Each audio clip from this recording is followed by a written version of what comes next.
خدا کا نام لے کر اپنی تقریر کا آغاز کرتا ہوں۔ نحمدہ و نصلی علی رسولہ الکریم، اما بعد فقد قال اللہ تبارک و تعالی فی الکلام المجید: اعوذ باللہ من الشیطان الرجیم، بسم اللہ الرحمن الرحیم، ورفعنا لك ذکرک، وقال اللہ تعالی فی موضع آخر: الم یجدک یتیما فآوی۔ میرے بھائیوں، آج میں آپ کے سامنے ایک ایسے عظیم و بابرکت اور مقدس ذات کی سیرت پر روشنی ڈالنے کی کوشش کروں گا کہ جس کے صدقے میں یہ کائنات سجائی گئی، آسمان و زمین جس کے طفیل میں بنائے گئے، جس کی برکت سے چاند سورج کو پیدا کیا گیا، مگر میں حیرانیت کے سمندر میں سرگردہ و پریشان ہوں کہ آپ کی سیرت کے کس پہلو کو بیان کروں اور آپ کی سیرت کو کہاں سے شروع کروں، یا آپ کے حسن و جمال کی منظر کشی کروں، یا آپ کے اخلاق و عادت کا نقشہ کھینچوں، یا آپ کے عزم استقلال کی جھلک دکھلاؤں، یا پھر آپ کے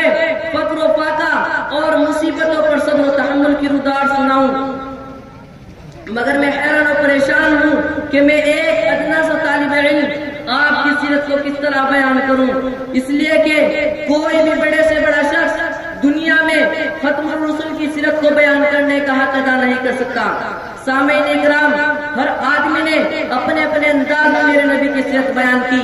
مگر 1400 سال گزر گئے ہیں، ابھی تک میرے نبی کی سیرت کے سمندر کی گہرائی تک کوئی نہیں پہنچ سکا، لیکن پھر بھی اس نے مقام و مرتبہ حاصل کیا۔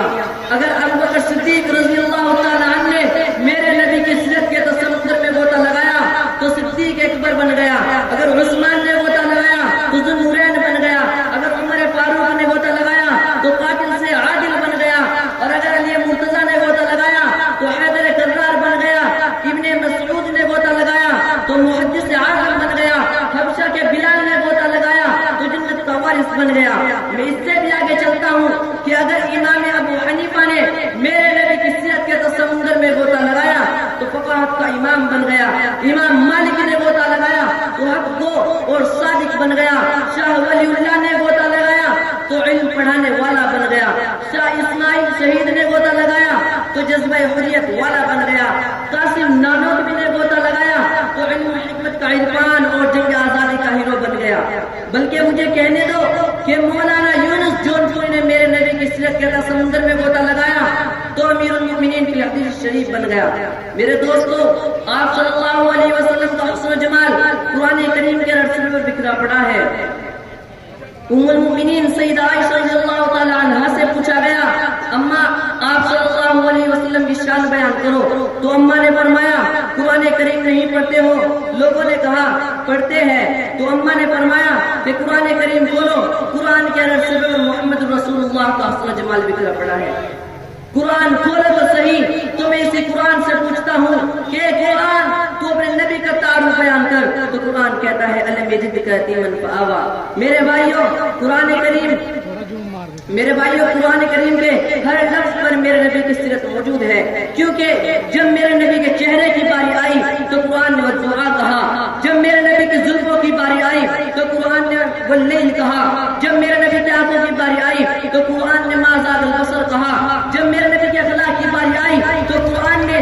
انک لعلی خلق عظیم کہا، جب میرے نبی کی رحمت کی باری آئی تو قرآن نے وما ارسلناک الا رحمۃ للعالمین کہا، جب میرے نبی کے ساتھیوں کی باری آئی تو قرآن نے اولئک هم المفلحون کہا، جب میرے نبی کے شاگردوں کی باری آئی تو قرآن نے اولئک هم الراشدون کہا، جب میرے نبی کے جانشینوں کی باری آئی تو قرآن نے اولئک هم المؤمنون کہا۔ لیکن سنو، جب میرے نبی کی اپنی باری آئی تو قرآن نے ورفعنا لک ذکرک کہا۔ سبحان اللہ۔ محترم سامعین، ایسا ذکر اونچا کیا کہ جب اللہ تبارک و تعالی حضرت آدم علیہ السلام کے ساتھ، یا حضرت زکریا علیہ السلام کے ساتھ، یا حضرت نوح علیہ السلام کے ساتھ، یا حضرت ابراہیم علیہ السلام کے ساتھ، حتیٰ کہ 1,24,000 انبیاء کرام میں سے اللہ تبارک و تعالی جس کسی کے ساتھ میں مخاطب ہوئے تو ان میں سے ہر ایک کا نام لے کر خطاب کیا، لیکن قربان جاؤں کرے محبوب پر کہ جب بھی میرے نبی کی باری آئی تو اللہ نے نام لے کر خطاب نہیں کیا، بلکہ کہیں یا رسول کہا، کہیں کہیں یا ایھا المزمل کہا، کہیں یا ایھا المدثر کہا، اور کہیں طٰہٰ کہا، کہیں یاسین کہا، کہیں بشیر کہا، کہیں نذیر کہا، کہیں شاہد کہا، کہیں سراج منیرہ کہا۔ عزیز ساتھیوں، میرے پیغمبر کو ایسی بلند شان اللہ تبارک و تعالیٰ نے عطا فرمائی کہ جس کا آپ اندازہ بھی نہیں لگا سکتے۔ معراج کی رات میں ملائکہ اور باقی تمام انبیاء اکرام مقتدی، لیکن میرے محبوب کو آگے چل کے امام بنا دیا۔ ایسی بلند شان کہ خود اللہ تعالیٰ فرماتے ہیں کہ جہاں میں توحید کا ذکر ہوگا وہاں محبوب تیری رسالت کا بھی ذکر ہوگا۔ ایسی بلند شان عطا فرمائی کہ حضرت موسیٰ علیہ السلام جیسا نبی بھی اس بات کو طلب کرے کہ کاش میں آخر رسول کی امت میں سے ہوتا، کاش میں آخر رسول کی امت میں سے ہوتا۔ ایسی بلند شان کہ پہلے نبی قبیلے کا، پہلے نبی بستی کا، پہلے نبی شہر کا، پہلے نبی محلے کا، لیکن فرمایا میرا آخری نبی آنے والی پوری امت کا نبی ہوگا۔ یہی تو معنی ہے وَرَفَعْنَا لَكَ ذِكْرَكَ۔ میرے دوستوں، اب میں ایک شعر کے ساتھ تقریر ختم کرتا ہوں کہ ہے کمال رتبہ مصطفیٰ بلغ العلا بکمالہ، ہے کمال رتبہ مصطفیٰ بلغ العلا بکمالہ، یہ اثر ہے ان کے جمال کا کشف الدجا بجمالہ۔ اور کسی ایک ادا کی تو بات کیا، کسی ایک ادا کی تو بات کیا، حسنت جمیع خصالہ، وہ خدا کا جس نے بتا دیا صلو علیہ وآلہ، وآخر دعوانا ان الحمدللہ رب العالمین۔ ماشاءاللہ، الحمدللہ۔